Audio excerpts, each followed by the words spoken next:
नमस्कार दोस्तों, चलिए आज बनाते हैं रागी की सूजी का 2 प्रकार का नाश्ता, मीठे वाला भी और नमकीन वाला भी। अब आप सोचेंगे कि रागी की सूजी कहाँ से लाएं, तो घबराने की बात नहीं है, घर पर ही हम रागी की सूजी भी बनाएंगे। तो दोस्तों आज आपको एक नहीं, 2 नहीं, बल्कि 3 रेसिपी एक ही वीडियो में सिखा रही हूँ। इसके लिए वीडियो थोड़ा लंबा हो गया है, लेकिन ये मुझे विश्वास है कि वीडियो देखने के बाद आपको ये वीडियो बहुत ज़्यादा पसंद आने वाला है, क्योंकि बहुत ही काम का है। ये सभी के लिए ये रेसिपी बहुत ज़्यादा फायदेमंद है और बनाने में भी आसान है। तो चलिए फिर फटाफट से रेसिपी को शुरू करते हैं। तो दोस्तों इस नाश्ते को बनाने के लिए सबसे पहले हम रागी की सूजी या आटा जो है वो तैयार करेंगे, और आप चाहें तो मार्केट वाले आटे को या सूजी को भी यूज कर सकते हैं। लेकिन ये जो आटा है ये खास आटा है, क्योंकि ये स्प्राउटेड आटा होगा। तो इसके लिए आपको रागी को पहले अच्छी तरह से छांट लेना है और 2-3 बार अच्छी तरह से धो लेना है, क्योंकि रागी में ना थोड़ा सा कचरा ज़्यादा होता है। ये देखिए ऊपर जो रागी तैर रही है उसको आप निकाल लीजिएगा, ठीक है ना। तो 2-3 बार धोने के बाद अब आपको क्या करना है कि इसमें पानी डाल देना है। तो मैंने 1 गिलास यानी 250 ग्राम पानी डाल दिया, लेकिन नापने की ज़रूरत नहीं है, बस आपको देख लेना है कि रागी से थोड़ा ऊपर तक पानी होना चाहिए। अब रात भर इसे आप भीगने के लिए रख लीजिए, और ये देखिए सुबह हमारी जो रागी है कुछ इस तरह से हुई है। तो देखिए आपको लगेगा कि ये फूली तो है नहीं। तो दोस्तों जब भी हम रागी को भीगने डालते हैं तो ये दूसरे अनाज के जैसे फूलती नहीं है, क्योंकि ये मिलेट है। मिलेट सभी इसी तरह के होते हैं। तो अब आपको क्या करना है कि इसका जो पानी है अलग कर लेना है और कॉटन के कपड़े में इसको निकाल लेना है। उसके बाद इसे ढक कर रख लीजिए और सारा पानी इसका निचोड़ लीजिए। जब इसका पानी जो है अच्छे से निचुड़ जाएगा तब आपको क्या करना है कि किसी बर्तन के अंदर इसे रख देना है। तो मैं यहाँ मिट्टी के बर्तन में रख रही हूँ, जिससे कि अच्छे से ये स्प्राउट हो जाएगी। आपके पास मिट्टी का बर्तन नहीं है तो किसी भी बर्तन में अपने हिसाब से रख लीजिएगा, ठीक है ना। तो बस ढक कर रख लीजिए और फिर इसे आप थोड़ा सा स्प्राउट होने दीजिएगा। 1 या 2 दिन इसमें लग सकते हैं। तो देखिए मैंने मिट्टी का बर्तन लिया है, इसलिए कपड़ा ऊपर से सूखा है। अगर आपका दूसरा दूसरा बर्तन है तो थोड़ा पानी ऊपर से स्प्रिंकल कर लीजिएगा। इसमें हल्का मॉइस्चर बना रहना चाहिए। तो ये देखिए 1 दिन के बाद तो ये नहीं हुई है, लेकिन दूसरे दिन ये अंकुरित होना शुरू हुई है। देख सकते हैं आप, हल्के हल्के स्प्राउट इसमें निकल रहे हैं। बस इतना ही इसे हमें स्प्राउट करना है, इससे ज़्यादा स्प्राउटेड ये नहीं होना चाहिए, ठीक है ना। इससे ज़्यादा अंकुरित हो जाएंगे तो फिर हमारा आटा या हमारी सूजी अच्छी नहीं बनेगी। तो अब आपको इसे कॉटन के कपड़े के ऊपर इस तरह से फैला लेना है, जिससे कि अगर इसके अंदर पानी होगा तो वो अच्छे से सूख जाएगा। पंखे के नीचे इसे आप थोड़ी देर रख लीजिएगा। 15-20 मिनट में बढ़िया से हो जाएगा। अच्छे से आप फैला देंगे ना तो अच्छे से ये सूख जाएगी। तो बस इतना इसे सुखाना है कि हमारे हाथों में पानी नहीं लगना चाहिए। ये देखिए ऐसा नहीं कि बिल्कुल सूखी है ये, इसके अंदर मॉइस्चर है लेकिन हाथों में पानी नहीं लग रहा है। तो अब आपको इसे मीडियम लो फ्लेम पर थोड़ा थोड़ा करके रोस्ट करना है। अगर आप रोस्ट नहीं करना चाहते तो फिर धूप में ही अच्छे से सुखा लीजिएगा। लेकिन रोस्ट करने का डबल फ़ायदा है, एक क्या है कि अच्छे से सूख जाएगी और दूसरे हमारी जो रेसिपी है ना बहुत ही टेस्टी बनेगी। तो अब देखिए स्पैचुला से अच्छे से ये हिल नहीं रही थी, जलने का डर था, इसलिए आप कोशिश कीजिए कि इस तरह से कपड़े से ही अच्छी तरह से इसको आप रोस्ट कीजिएगा। कपड़े से जब हम हिलाते हैं ना तो बराबर हमारी जो रागी है वो रोस्ट होगी, नहीं तो ये होगा कि आधी जल जाएगी आधी कच्ची रह जाएगी। और दोस्तों बीच में आपको लगे कि ये फ्लेम हमारी ज़्यादा हो गई है, कढ़ाई ज़्यादा गर्म हो गई है, तो फ्लेम को बंद कर कर भी आप इसे इस तरह से हिलाते रहिएगा। ये देखिए मैंने भी बीच में फ्लेम बंद कर दी है, नहीं तो क्या है रागी जल सकती है। तो ये मुझे पता है टेम्परेचर बराबर हो गया है, तो अब फ्लेम ऑन करने की ज़रूरत नहीं है। बढ़िया से इसे आप रोस्ट कर लीजिए। रोस्ट करते हुए बिल्कुल ध्यान रखना है कि रागी जलनी नहीं चाहिए, हाई फ्लेम बिल्कुल भी नहीं करनी है। फैलाकर फिर से इसे रख लीजिए, क्योंकि हल्का हल्का मॉइस्चर तो आपको इसमें लगेगा ही। ऐसा नहीं कि बिल्कुल सुखाने के चक्कर में इसे आप जला दें। तो प्लीज़ इस बात का आपको ही ध्यान रखना है। अब फिर से इसे थोड़ा सा फैला कर रख लीजिए। सारी मैंने थोड़ी थोड़ी करके रोस्ट कर ली है। तो चलिए, अब जब ये ठंडी हो जाए तो इसे आप ग्राइंड कर लीजिए। और आप चाहे तो छोटा जार ले सकते हैं, लेकिन छोटे जार में क्या है ना, एकदम से फाइन आटा बन जाता है, इसलिए मैंने मीडियम साइज का जार लिया है और सारी ही रागी मैं इकट्ठे ही ग्राइंड कर दूंगी। ग्राइंड आपको पल्सेस मोड पर करना है, ठीक है ना, एकदम हाई नहीं करनी। हाई कर देंगे तो इसकी क्वांटिटी ख़त्म हो जाती है। बीच में आप चेक कर लीजिएगा। तो देखिए, मुझे भी थोड़े थोड़े दाने लग रहे हैं कि रह गए हैं, तो इसलिए थोड़ा सा इसे फिर से चला दूंगी। लेकिन मिक्सी को ऑन कीजिए, ऑफ कीजिए, इसी तरह से आपको इसकी सूजी बनानी है। अब देख सकते हैं कि किस तरह से दरदरी सी सूजी हमारे पास तैयार हुई है। अगर आप आटा बनाना चाहते हैं तो इसे फिर अच्छी तरह से आप ग्राइंड कर लीजिएगा और छान भी लीजिएगा, लेकिन मैं आटा नहीं बना रही हूँ। तो अब इसमें आप आधा छोटा चम्मच नमक का डालकर अच्छी तरह से मिक्स कर लीजिए और उसके बाद आपको इसमें थोड़ा थोड़ा करके पानी डालना है और अच्छी तरह से इसको मिक्स करना है। यहाँ आपको पूरा ध्यान रखना पड़ेगा, ऐसा ना हो कि ज़्यादा पानी इसमें डल जाए। तो थोड़ा थोड़ा पानी डालिए और अच्छी तरह से मिक्स करते रहिएगा। और वैसे भी आपको मैं दिखाती हूँ, ये देखिए, मुट्ठी बंद कर लीजिए। मुट्ठी बंदी नहीं है, इसका मतलब इसमें और नमी चाहिए। तो बस थोड़ा थोड़ा करके पानी डालिए और ये लीजिए, ये चेक करने का तरीका। मुट्ठी बंद गई ना, लेकिन ऐसा भी नहीं कि बहुत ज़्यादा टाइट मुट्ठी है, हल्की ऐसी मुट्ठी हमारी बनी है।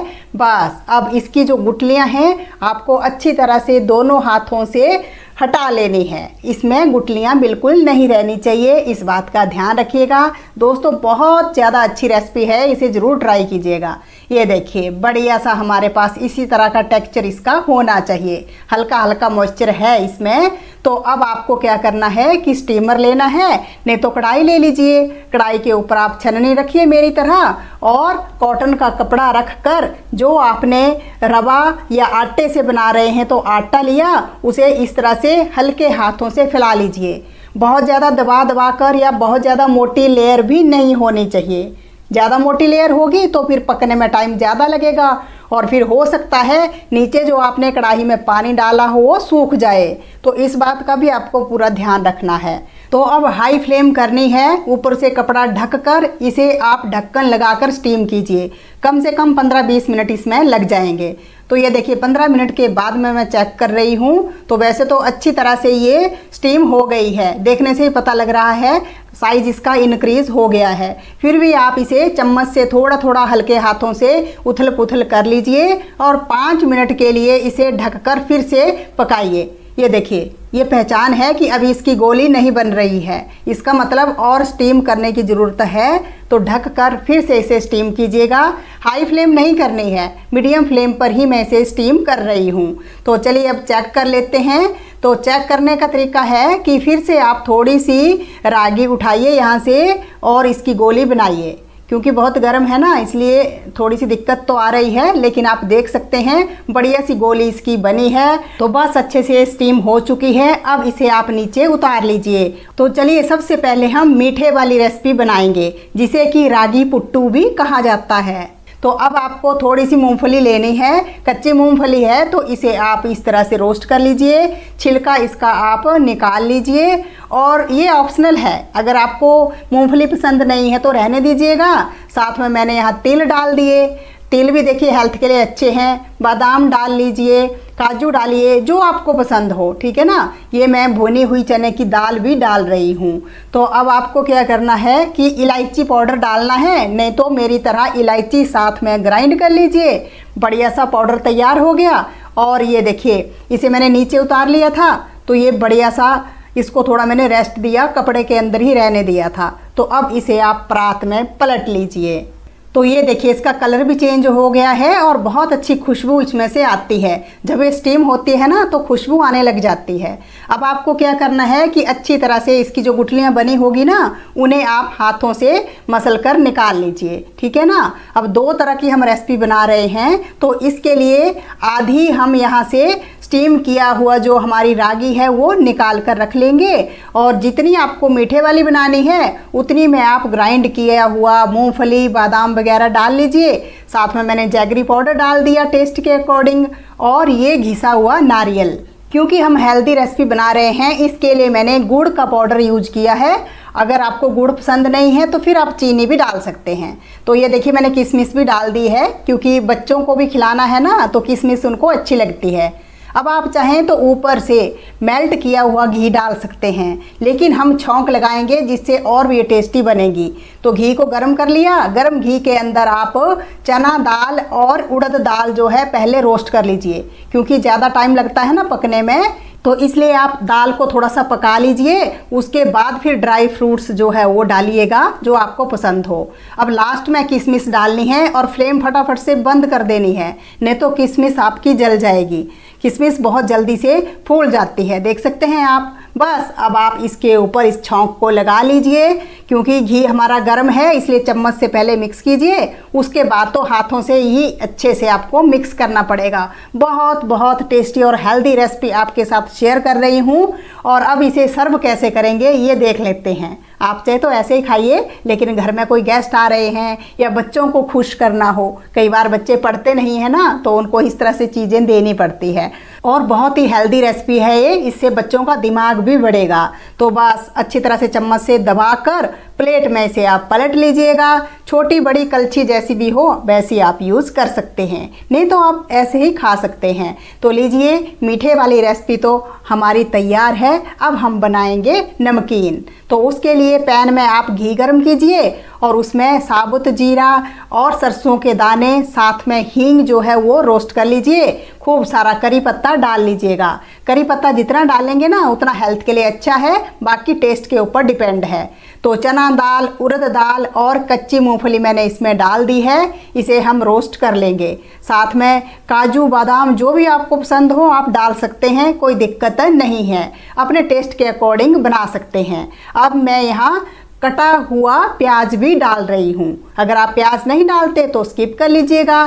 तो फिर से मैंने देखिए किशमिश भी डाल दी है, बहुत अच्छी लगती है ये मीठी मीठी। तो अब ये एक प्रकार की उपमा बना रहे हैं हम। तो अब देखिए नमक भी डाल देना है, रेड चिल्ली पाउडर भी डाल लीजिए, अच्छी तरह से मिक्स कर लीजिएगा। और इसमें हल्दी वगैरह डालने की कोई ज़रूरत नहीं है। बस जब ये अच्छे से पक जाएगा तब आप स्टीम की हुई रागी जो है वो इसमें डाल लीजिए। अब क्योंकि हमारी जो रागी है स्टीम्ड है इसलिए ज़्यादा पकाने की ज़रूरत नहीं है। 2 मिनट के लिए आप लो फ्लेम पर या मीडियम फ्लेम पर इसे मिक्स कर लीजिएगा। बस ये तैयार है। अब खूब सारा हरा धनिया और ताज़ा नारियल कद्दूकस कर कर डाल दीजिएगा। ताज़ा नारियल नहीं है तो सूखा नारियल भी डाल सकते हैं, और आपको पसंद नहीं है तो रहने दीजिएगा। अब मेरी आपसे रिक्वेस्ट है कि इस रेसिपी के लिए मैंने बहुत मेहनत की है, आप खुद देख सकते हैं। तो जितने भी मेरे व्यूअर्स हैं इसको देख रहे हैं उतनी ही वीडियो शेयर होनी चाहिए। मेरा मतलब है आप सबको ये वीडियो शेयर करनी है, ये मेरी आपसे दिल से रिक्वेस्ट है। अब देखिए ऊपर से नींबू का रस आप स्प्रिंकल कर लीजिए, और ये हमारी रागी की उपमा या जो भी आप इसको नाम देना चाहते हैं ना वो दे सकते हैं। कमेंट बॉक्स में आप बताइएगा कि इसको हम क्या नाम देंगे। तो मीठे वाली नमकीन वाली दोनों में से आपको कौन सी रेसिपी पसंद आई ये जरूर लिखिएगा। और देखिए जो मीठे वाली है ना उसको कई लोग केले के साथ भी खाना पसंद करते हैं। पके हुए केले के साथ इसको जब खाया जाता है ना तो और भी टेस्टी लगती है। इसी तरह की रेसिपी के लिए फटाफट से चैनल को सब्सक्राइब कर लीजिए, वीडियो को लाइक और शेयर कीजिएगा। और वीडियो देखने के लिए आपका दिल से धन्यवाद।